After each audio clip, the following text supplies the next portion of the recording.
Ito ang Samsung Galaxy A15 4G.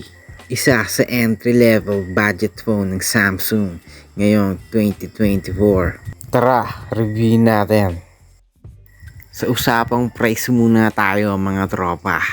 Kapag binili mo to sa mga physical store, nagkakahalaga to ng 8,990. Pero kapag sa Samsung flagship store ka bumili sa Lazada, pwede mo tong mabili ng mga 6,100 plus. Tsempuan mo lang ng malupit, no? Sa built-in design naman ng pag-usapan natin ngayon.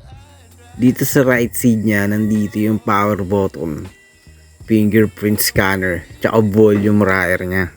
Dito sa baba, yung Type-C speaker tsaka 3.5mm jack niya.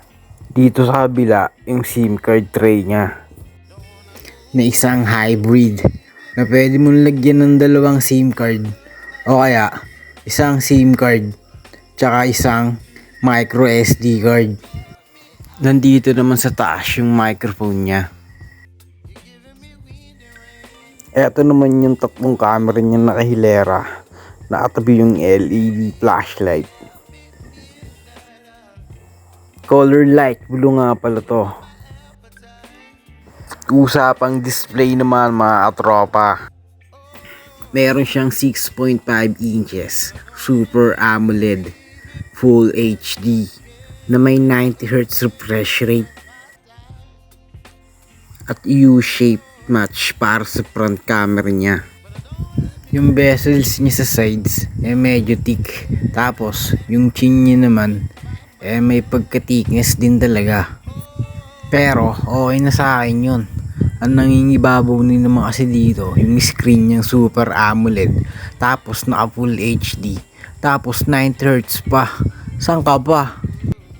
Tapos kung titignan mo rin talaga, bumagay din naman din sa kanya talaga yung bezels niya.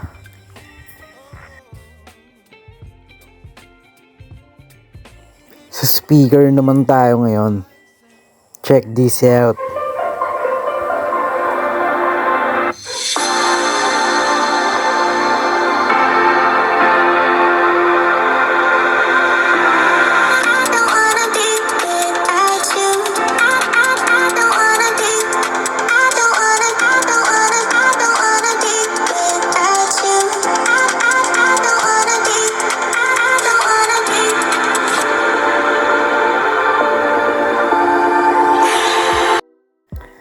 Performance naman niya ang alamin natin ngayon.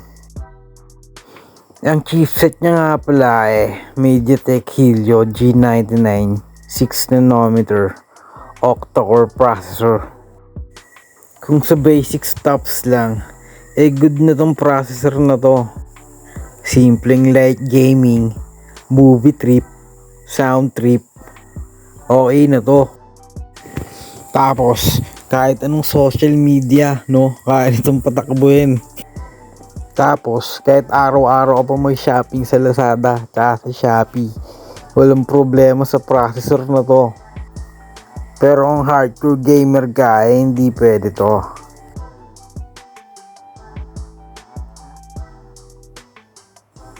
Alam mo ba ang isang panalo dito? Yung software support ng Samsung dito sa phone na to. Kasi pumapalo siya ng 4 years sa OS. Tapos 5 years naman sa security.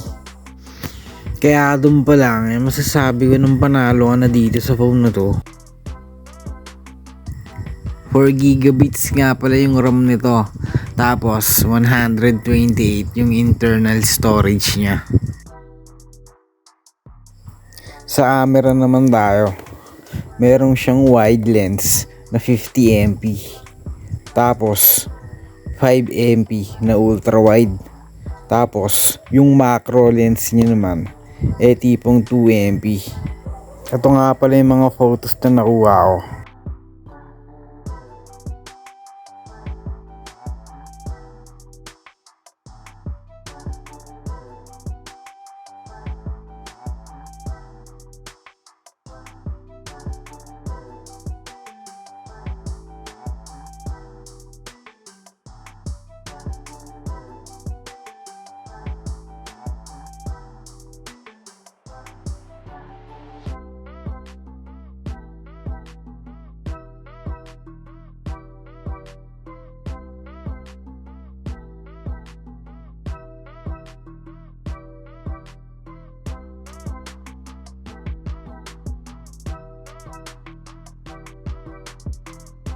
Pagdating naman sa front camera niya, meron siyang 13 MP.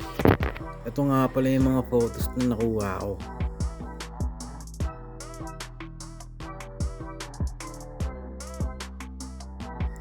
Tapos, kung hindi ka pa nagsusubscribe sa channel ko, pakitap mo na yung subscribe button yun sa tabi mo. Tapos, pakihit mo na rin yung like. Then, pakishare mo na rin do